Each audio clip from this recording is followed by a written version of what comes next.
Good morning and welcome to Face the Nation. President Trump announced another round of talks in Islamabad starting tomorrow evening, and 3 White House officials tell CBS News that Vice President Vance, Special Envoy Steve Witkoff, and President Trump's son-in-law, Jared Kushner, will be leading the delegation. President Trump also, once again, threatened to knock out every single power plant, every single bridge in Iran, unless it agrees to a deal with the U.S. All of this as traffic through the Strait of Hormuz remains at a near standstill. Senior foreign correspondent Imtiaz Tyab has the latest. You are ordered to go back to your departure immediately. You are ordered to go back to your departure immediately. You get my message? This video, posted online, appears to show the moment Iran's military ordered an Indian ship to abort its passage of the Strait of Hormuz. I will turn back, and there is no permission to transit harbors. That's correct, sir? For a brief moment, Iran had reopened the world's most contested waterway following a ceasefire deal in Lebanon. But when President Trump announced the U.S. would continue blockading Iranian ports, Tehran reversed the decision. We were on the strait in the hours before Iran's announcement, a rare trip into a waterway that is off limits to journalists. We've only been on our journey for a few minutes now, and we've already seen tanker after tanker, and they've been stuck like this for weeks now. An analysis by Reuters has found the Iranian blockade of the strait has seen $50 billion worth of oil lost from the global market since fighting began. Overnight, Iran's Revolutionary Guard forces reportedly shot gunfire at an oil tanker and cargo vessel attempting to cross these waters. In a statement read out on state TV, apparently from the supreme leader, Mustafa Khamenei, he said Iran's navy would, quote, make their enemies taste the bitterness of new defeats. Still, the ceasefire in Lebanon, a key demand of Tehran, is holding. Thousands of Lebanese returned to the south of the country to see what's left of their homes after weeks of intense Israeli strikes. And the second round of talks between the U.S. and Iran in the Pakistani capital Islamabad will come just days ahead of when that 2-week ceasefire brokered by Pakistan is set to expire. Now, the gulf between Tehran and Washington is frankly enormous, with major disagreements over Iran's nuclear program, its regional proxies, and of course the Strait of Hormuz, Margaret. And the fear is if a deal isn't reached, both sides will return to all-out war. That's Imtiaz Tyab reporting from Dubai. We turn now to the U.S. Ambassador to the United Nations, Mike Waltz, who joins us this morning from New York. Welcome back to Face the Nation, Ambassador. Thank you. Good to be with you. So the president said Iran broke the ceasefire, but he is still offering them a deal. Is this a presentation of terms, or should we expect an actual prolonged negotiation? Well, I think this will be a continuation of the terms that the vice president offered a week ago. And look, we have to take a step back here in that President Trump, the U.S. Navy, is controlling what is coming out of the straits. We've had the highest level engagement in the history of the Iranian regime with the vice president leading. We have historic ceasefire talks going on between the Israelis and the Lebanese. The markets are up. Oil prices are relatively stable. The Iranian economy is devastated, and they've never been, I can tell you here at the United Nations, they've never been more diplomatically isolated. So Iran does not have the cards, and we are confident they will come to the table and finally give up their obsession with having a nuclear weapon. Well, Iran has not yet announced that it's sending a delegation to Islamabad. I know there's this back and forth all morning long about whether the vice president would be leading it or not. CBS, as you just heard, is reporting he will be. But why is it important that he be there in person? Is it because Iran has refused to send anyone with decision-making authority unless he is there? Well, you've seen the chaos, that you just pointed to on the Iranian side the last 48 hours. You have their foreign minister announcing that they're going to stop attacking shipping, and you have the IRGC saying that they will, and then doing so, as President Trump pointed out, an absolute violation. So the Iranian side's in a bit of chaos, and this is absolutely due to the devastating strikes on their leadership. But I think the vice president leading shows the level of engagement from the U.S. side, that we are absolutely serious. And I, for one, thank God for future generations that we are arresting a problem before it's too late. We're not waiting until the U.S. has no options and Iran has some kind of breakout, which would lead to a nuclear breakout all over the Middle East. Let me follow up on what you just said, though, because that's important. The Iranian side's in chaos. So how do you know you're negotiating with the right person? It's been reported the Institute for the Study of War says that the IRGC Commander General Dahidi has secured control over the negotiations and the military within the past 48 hours. Does that mean Foreign Minister Araghchi is not the person to be sitting across the table from? Who's in charge? Well, look, again, the Iranian regime, we've put them in chaos, but at the same time, we are never going to take an approach of trust. Any deal that comes out of this will have to absolutely be verifiable and be enforceable. I can tell you from sitting in my seat at the UN, we've been in extensive discussions with the International Atomic Energy Agency, the IAEA, which would have ostensibly a key role in ensuring Iran lives up to any deal that it signs up to. There is no trust on this side. There is verified and enforceable provisions that are on the table from the U.S. to ensure they never have a nuke. Okay, that's important in terms of enforcement. Does that mean if you actually get to a negotiated deal, and the UN's nuclear watchdog would be very much in those details of going in and perhaps securing that enriched uranium, does this mean you're going to put a deal for approval before the United Nations? Is it going to be codified like that? Well, I'll tell you, there are dozens and dozens of resolutions over the years, not just the United States, the entire world, saying Iran cannot have a nuclear weapon. We had snapback provisions that are in place now for global sanctions, and that Iran cannot enrich. So anything that would change those resolutions would then need to come back before. But let's not get ahead of ourselves. Let's see if the Iranians actually sign up to a very reasonable offer that is sitting on the table from the United States, which is an off-ramp from them, and also will ensure the region, the United States, Europe, and the world is never threatened by a regime with its hand on a nuclear button. Okay, so, but back to the point of who's in charge. President Trump says he hopes they take the deal. That was the post this morning. But on Friday afternoon, he spoke to my colleague, Weijia Zhang, and he gave us incredibly optimistic read. He said Iran had, quote, agreed to everything, including to stop enriching uranium forever and to stop backing all proxy groups like Hezbollah. He made it sound like it's all been sorted out. So which is it? Was there an agreement with certain parts of the Iranian government, but now there are others in charge? Or was he just, I don't know, speculating about something he hopes comes true?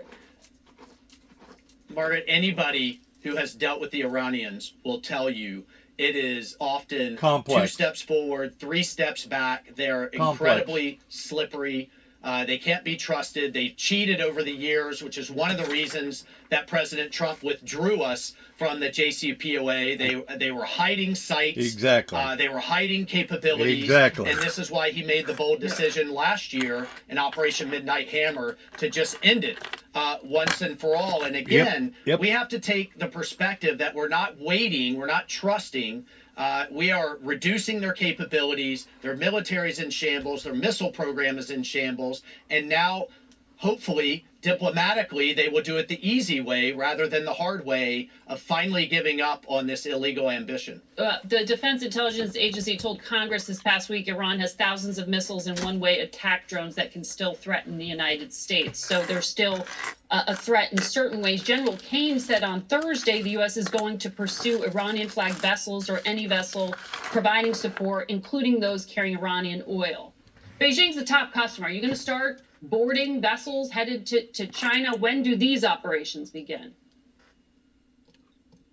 Well, I'm not going to get into operational timelines, but I'll tell you, all options are on the table. The president's prepared to escalate, to de-escalate. He means it when he said nothing that benefits Iran is coming out of the Straits. And then on top of that, Secretary Bessent announced Operation Economic Fury, where we are prepared to put secondary sanctions on banks who are transacting in illegal Iranian oil dollars.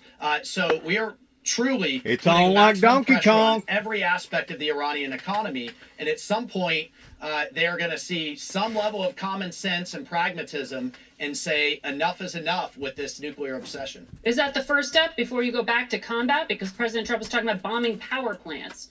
Are the sanctions and the seizing of vegetables step one? Well, we've taken, again, I'm not going to publicly sequence the steps, but the blockade was a tremendous step. It has been tremendously effective with dozens of ships turned around. Others that are already out on the water, our Pacific Command is prepared to interdict. We're going after the banks. We're going after this shadow fleet, one of which was run by a relative of Khamenei. So we are taking a number of steps. We're even looking, our acting attorney general has made it very clear he is going to start aggressively prosecuting. Our threat finance unit is going after their illegal dollars. So this is a whole of government, full-on press. I hope we don't have to go back to a military option, but President Trump's made it very clear. And by the way, bridges, power plants that are run by the IRGC, which runs the entire military, are absolute legitimate military targets, not only now, but have been historically. That is a false, fake, and ridiculous notion that this is some type of war crime. Well, we'll talk about that and we'll see if that happens. But Germany and other allies have said they will help the United States with that navigation through the Strait of Hormuz eventually, once combat ends. But they said they need cover. They need an international mandate at the United Nations. Will Russia and China get on board? Are you trying to do that at the UN? Well, as our Gulf Arab allies made it very clear at the UN, I guess that would be nice to have after the conflict, but they need help and are ready to take action now, particularly Bahrain, the UAE, Qatar, Kuwait, Saudi Arabia. We had a historic resolution of the UN with 135 nations condemning Iran for its attacks on civilian infrastructure, on resorts, civilian airports, ports, shipping. That was truly tremendous. It's disappointing. The Russians and Chinese chose to side with Iran rather than our Gulf Arab allies. And you still lifted sanctions on Russia. But you're going to see, continued action this coming week. The entire world is united that a country cannot hold an international waterway and cannot hold the world's economies hostage because it has a conflict with another country. You don't see that in the Straits of Gibraltar, the Bering Strait, the Straits of Malacca, or any other international waterway. Iran is absolutely wrong here from a legal, diplomatic, and economic standpoint. Let me ask you about Lebanon. President Trump posted Friday that, quote, Israel will not be bombing Lebanon any longer. They are prohibited from doing so by the USA. Enough is enough. How is the U.S. prohibiting ally Israel from bombing in Lebanon? And what is the United States doing to confiscate weapons from Hezbollah? Like, how are you helping the Lebanese military do that? Well, to answer your last question first, the U.S. contributed over $250 million to the Lebanese armed forces. This is a tremendous historic opportunity for Lebanon, the Lebanese government, led by President Aoun, a former general, the head of the Lebanese armed forces, to take their country back.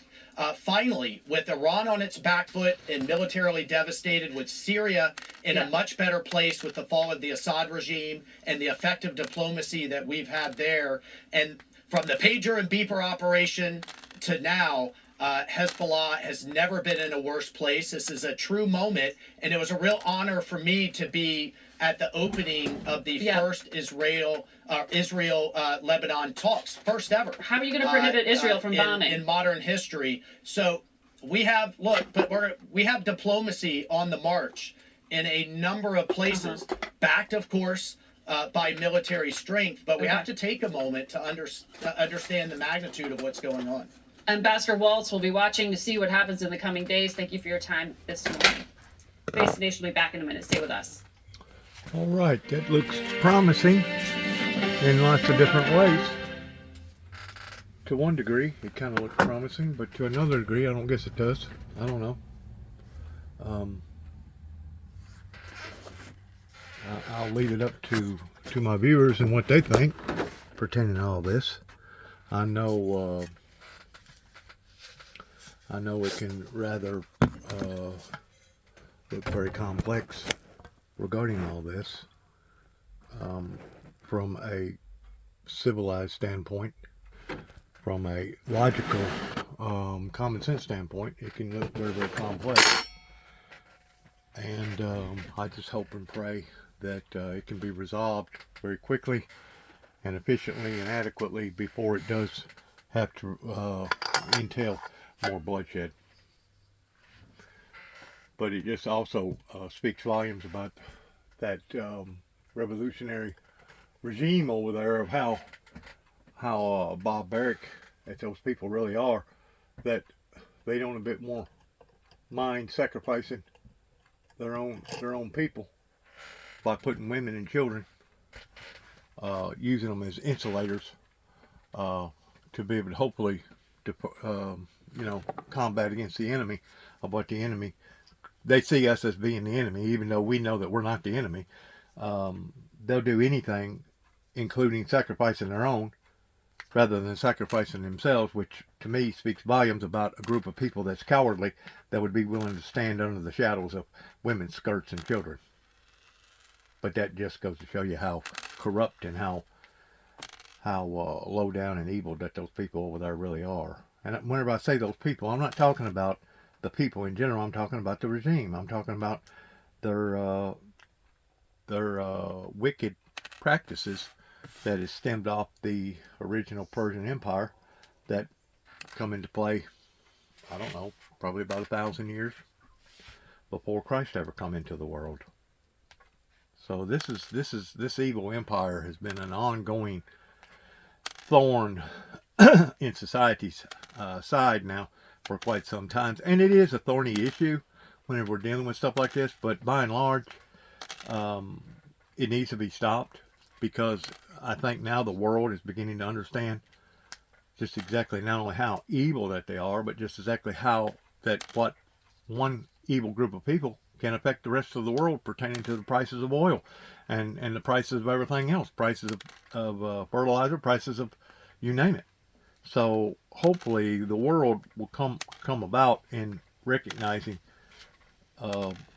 what various presidential administrations has been up against all along, and it's a very trying time right now in what we're witnessing live on mainstream TV. Biden, White House senior energy advisor and Middle East negotiator, and he's now managing partner at the investment firm TWG Global. Good to have you back here. It's great to be here. So President Trump said current gas prices are not very high, but regular gas costs are average like $4.05 a gallon. Last time we saw that was under the Biden administration when Russia invaded Ukraine. So if you were advising President Trump today, how do you make sure this spike isn't long lasting? Well, we're at over $4 now because we have a real disruption. In the Russian invasion of Ukraine, we had a concern of a disruption that never actually happened, and it went all the way up to 5. For the president right now, any continued duration of closure of the Straits of Hormuz will have to have a spike in prices. We're at when you have an energy crisis like the Strait of Hormuz, it's very slow moving, and then it's like falling off a cliff. Because when you close the straits, the world still has all the tankers that were on the water before. And that could take 25, 30 days to get to their destination. But right now there are no tankers on the road, on the seas to Asia and to Europe. So we're getting to the point now where certain countries no longer have any fuel. Becoming no longer crucial. have jet fuel. Now those are poor countries and now middle income countries. But that eventually comes to the US. So he's got a couple of weeks before this can go much higher. Sideways. But he's got to get a deal quickly. He's in got to other get a deal words. quickly. So because we are seeing all these economies get hit, I mean, in Europe, they're saying jet fuel is only a few weeks. There's only 6 weeks left or so. Secretary Bassett said he expects a price drop sometime between June and September. Is that realistic? I think right now what they're doing in the administration is saying things further out. So to say, okay, we'll deal with that in June. If we get to June and prices are high, we'll say it's August to November. They're trying to talk the markets down. They're talking the markets down. As if the straits are closed, you talked about Europe. Certain Asian countries are already canceling flights. They don't have any jet fuel. They're running out, and probably 2 to 3 weeks at most before large parts of Asia. But remember, Margaret, when a plane leaves the United States, they can't take jet fuel with them. The administration's been saying, we have plenty in the U.S. Great, but if you leave the U.S. and there's no jet fuel on the other side. Right. So what happens is the fuel surcharges that Americans are going to see, that are already starting to see, and ahead of Memorial Day in the summer, tickets are going to be very expensive. When jet fuel is expensive in the rest of the world, it is also expensive here. And we saw Spirit Airlines really struggling under that with the bankruptcy issue. Let me ask you about your Mideast experience here. In July 2024, Secretary Blinken claimed Iran was 1 or 2 weeks away from having enough fissile material breakout capacity to eventually make a weapon if Iran had decided to do so. There were indirect negotiations that the Biden administration did, but it went nowhere. So when President Trump argues that he did when no other president would, is it just simply that the bill was coming due and it fell on his watch?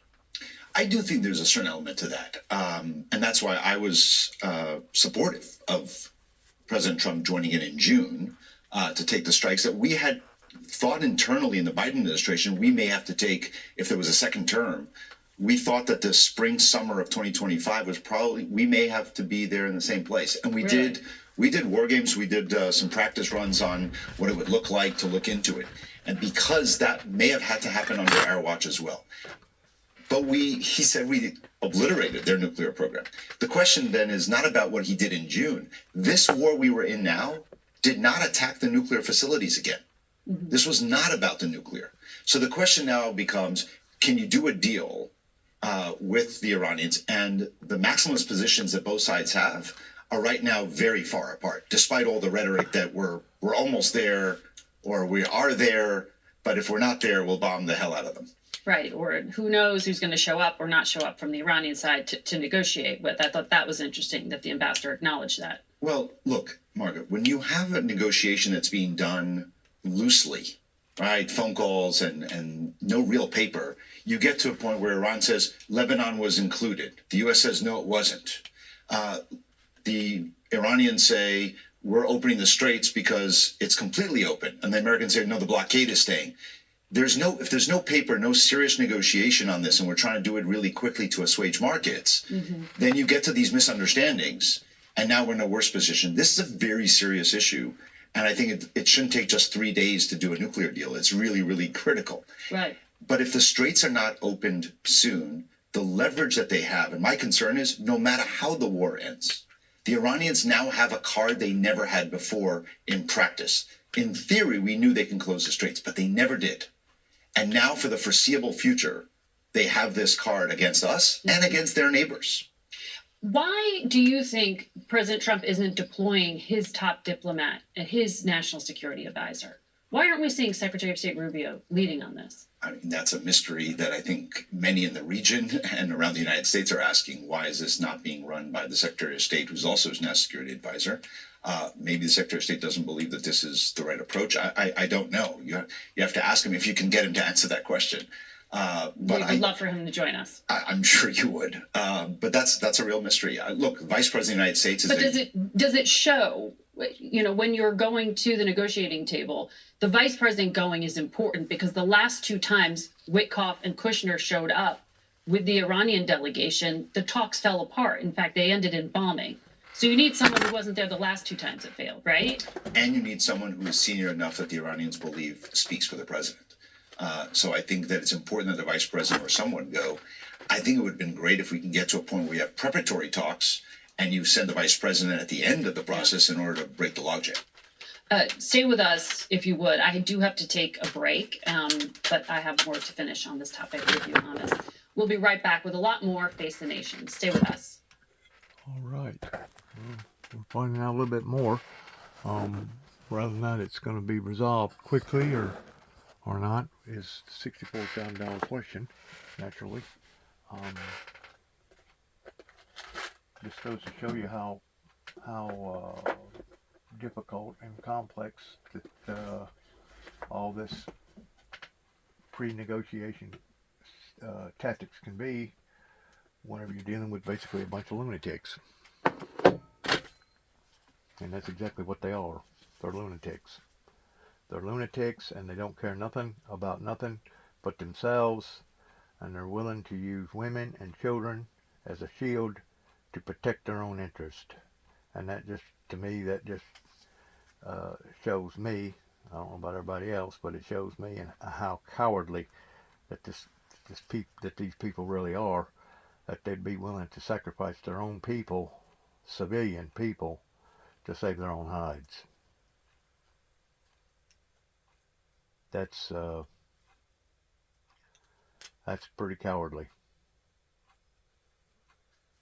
Once more, I hope that the world has been awakened in just exactly how wicked and evil that these people truly have been all along. And in lots of different cases, I blame other administrations because that they didn't handle it in a more efficient, proper way, that now forced upon to President Trump's hand. Now he's having to deal with it, regardless of whether he wants to or not. Sad but true. Sad but true. You know, right here on Sunday, I'm finding out that there was a mass shooting down in, I guess, Shreveport, Louisiana, where 8 children has recently just got to being slain. 8 children below the age of 14. I don't know if it was gang wars. I don't know what it was. But whenever you go to looking at the bloodshed, even though murder rate may be down in America right now, may be down, we still have a horrible problem pertaining to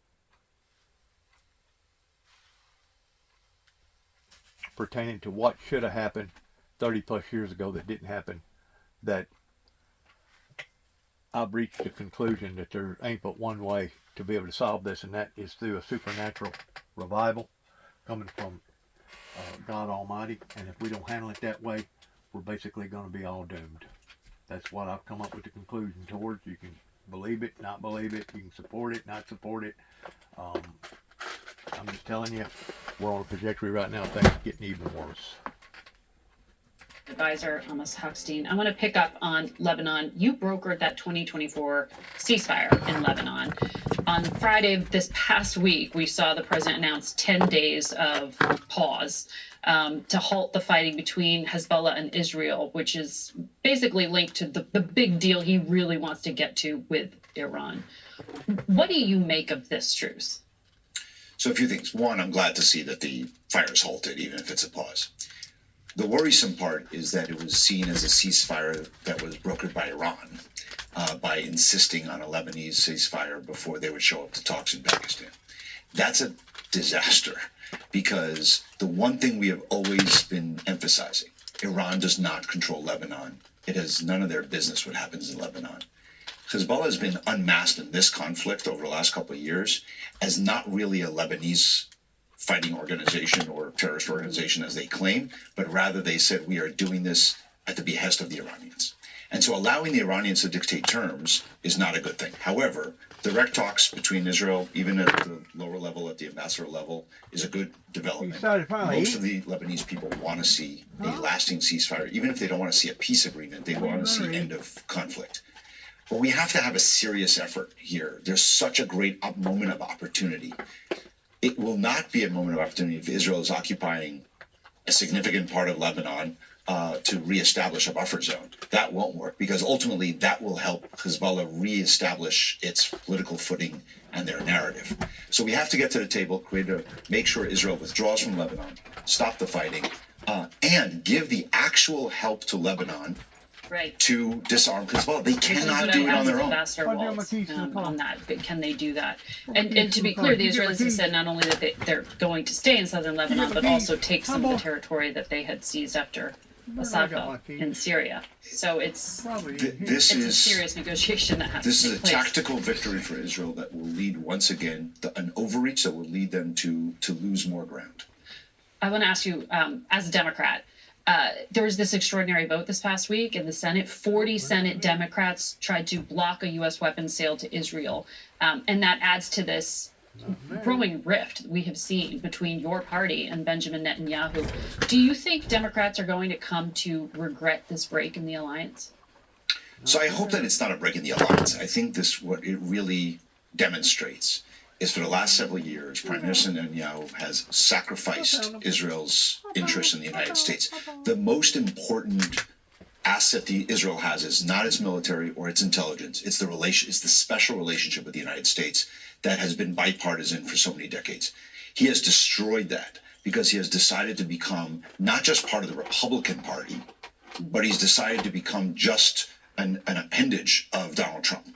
And so every Democrat now sees if you want to be Trump, great. If we're anti-Trump, then by de facto, we are against you. Mm-hmm. I think this has a lot to do with Bibi Netanyahu and his extremist right-wing government and not to do with Israel. Look, you have half of Israel is voting against Bibi. Yeah. So I think this Democrat should be aligning with Israel, not with Bibi. But I think this is a very big wake-up call this week, that vote. Significant vote. Thank you for your insights. And we're going to turn now to Pope Leo XIV, who has spent the last week traveling through Africa. This morning, he praised the temporary ceasefire in Lebanon as a reason for hope, encouraging leaders to seek a more permanent peace. But much of his tour has been marred by these tense exchanges with President Trump, and now the Pope says some of his remarks have been misinterpreted. CBS foreign correspondent Chris Livesay has more. Its nickname is Shepherd 1, but this week, the papal plane has been ground zero of a clash with the Trump administration that's overshadowed a papal trip. The Pope is now clarifying his primary mission is to preach peace to the people of Africa, not the President of the United States. There's been a certain narrative that has not been accurate in all of its aspects, but because of the political situation created when on the first day of the trip, the President of the United States made some comments about myself. Instead, he's trying to keep the focus on the people he came to see. In Cameroon, where a separatist conflict has killed thousands and displaced more than 500,000, the pontiff proclaimed, The world is being ravaged by a handful of tyrants. Woe to those who manipulate religion in the very name of God for their own military, economic, or political gain, dragging that which is sacred into darkness and filth. The Pope now tells us that the speech was written 2 weeks ago, before President Trump first lashed out on Truth Social over their differences on the Iran war. And yet, as it happens, it was looked at as if I was trying to debate, again, the president, which is not in my interest at all. The Pope's first stop in Africa was Algeria, once home to St. Augustine, a key architect of Catholic doctrine for determining if a war is just. Hours after the Pope's visit there, Vice President Vance challenged the leader of the Catholic Church over his anti-war statements and questioned his grasp of the doctrine itself. I think it's very, very important for the Pope to be careful when he talks about matters of theology. Last night, the vice president thanked the pontiff for saying he did not want to debate the president while acknowledging real disagreements. Today, the Pope is celebrating his first Mass in Angola. Later today, he'll travel to a church where Catholic priests once baptized slaves before they were shipped off to the Americas. That was our Chris Livesay reporting from Angola. And we'll be right back.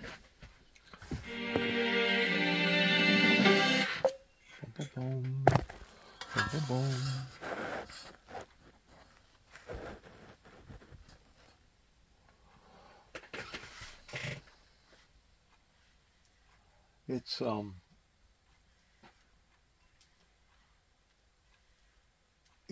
it's rather unusual for the Pope to be weighing in on something this big, politically speaking. I can identify the reason why he does that is because of the teachings of Christ, but at the same time, one must be realistical in speaking out about political affairs and identifying who the true adversary really is, out to kill, steal, and destroy, especially whenever it comes to wanting to bring destruction to the whole planet, to the whole world.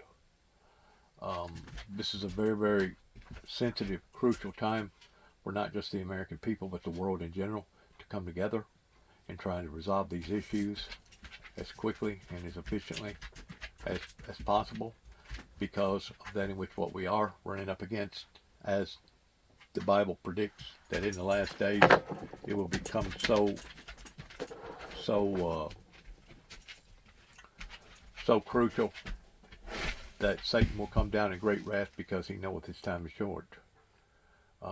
I've used that terminology again and again and again, and I'll probably continue to use that terminology because I know that that's exactly what we're seeing, just like of the 8 children that recently just got to being slain somewhere in Louisiana. I think it was Shreveport, Louisiana, but I might be wrong about that, but it was somewhere in Louisiana, and they really hadn't got the grip on it yet to the degree that it's become international world news yet.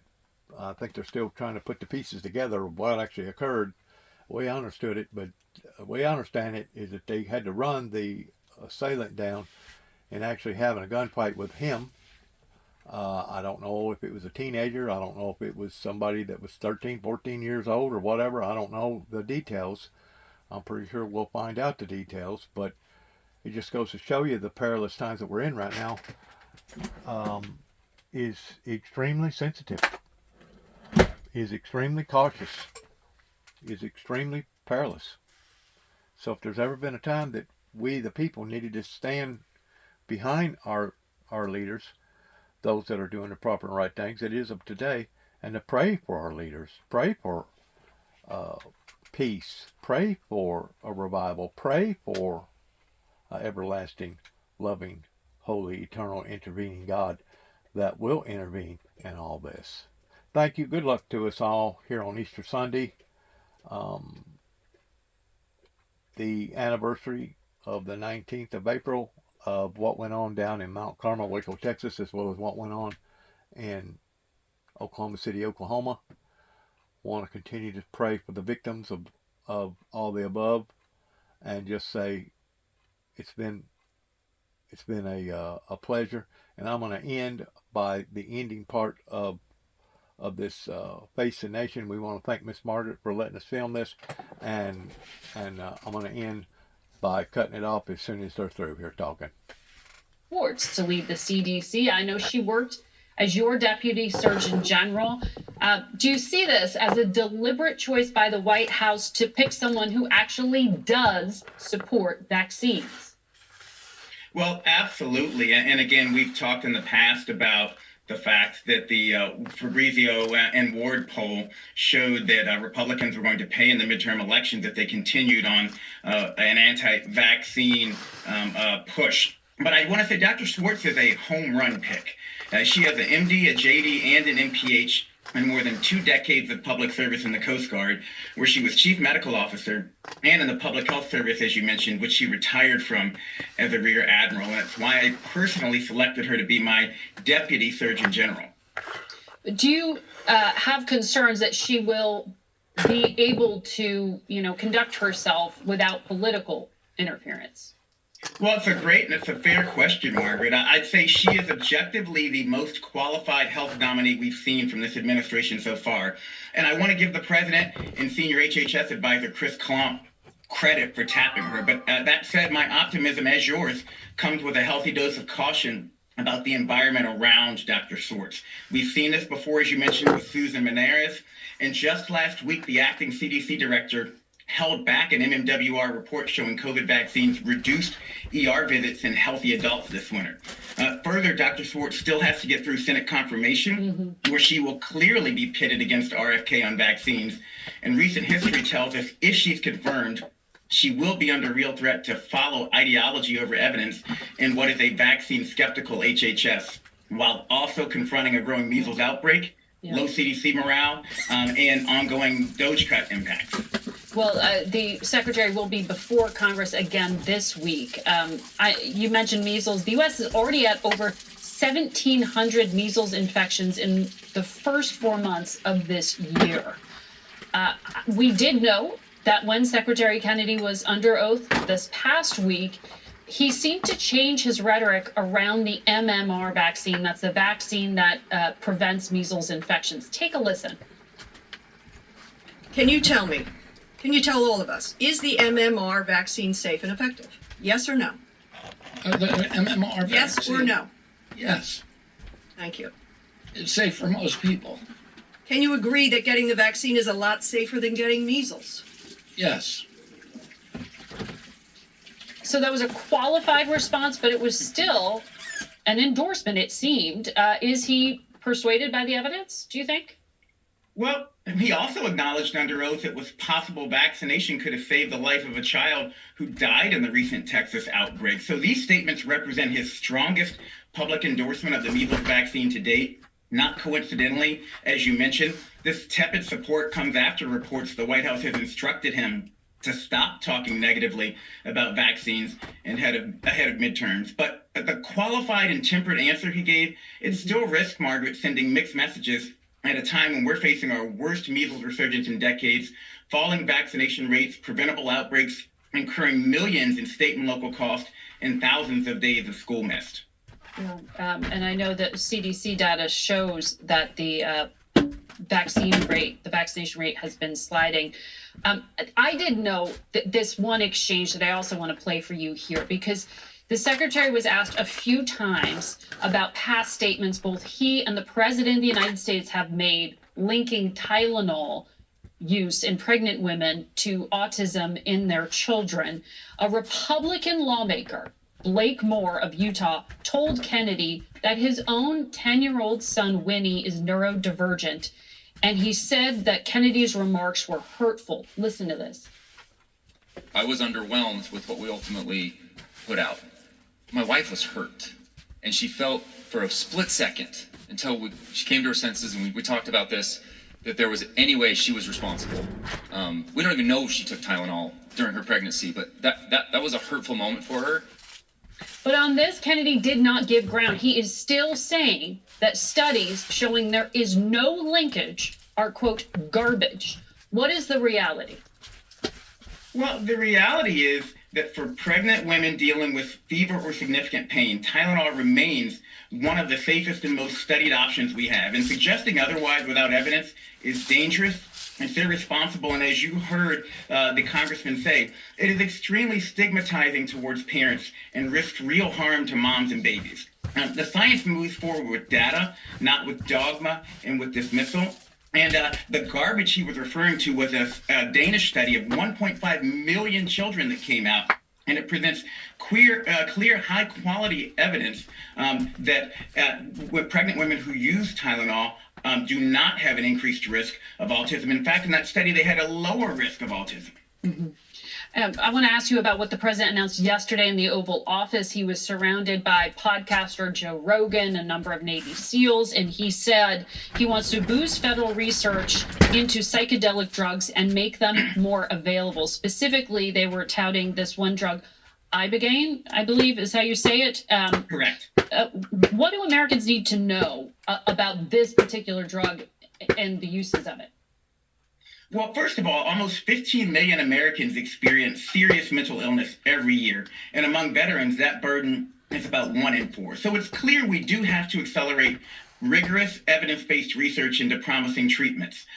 Early studies of psychedelics such as Ibogaine and psilocybin have shown potential for rapid improvements in symptoms and functioning in treatment-resistant cases.